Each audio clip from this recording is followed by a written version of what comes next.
నాగార్జున సాగర్ జలాశయంకు ఎగువ నుండి భారీ వరద ప్రవాహం వస్తున్న నేపథ్యంలో ఆదివారం కూడా నాగార్జున సాగర్ డ్యాం 26 క్రస్ట్ గేట్లను ఎత్తి నీటిని దిగువకు విడుదల చేస్తున్నారు.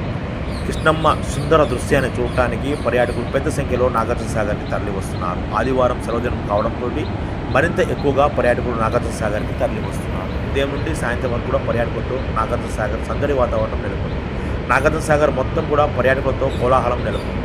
హిల్ కాలనీలోని బుద్ధవనం దగ్గర నుండి లాంచ్ స్టేషను, విజయవిహార్ అతిథి గృహము, నాగార్జున సాగర్ డ్యామ్, కొత్త వంతెన, ఎత్తిపోతల జలపాతము, అనుపు పర్యాటక ప్రాంతాల్లో పర్యాటకులతో కోలాహలం నెలకొంది. నాగార్జున సాగర్ డ్యామ్ 26 క్రస్ట్ గేట్ల నుండి నీటి విడుదల జరుగుతున్న సుందర దృశ్యాన్ని పర్యాటకులు తమ కెమెరాలలోనూ సెల్ ఫోన్లలోనూ చిత్రీకరించుకుంటూ ఎంతో ఉత్సాహంగా ఆనందంగా గడుపుతున్నారు.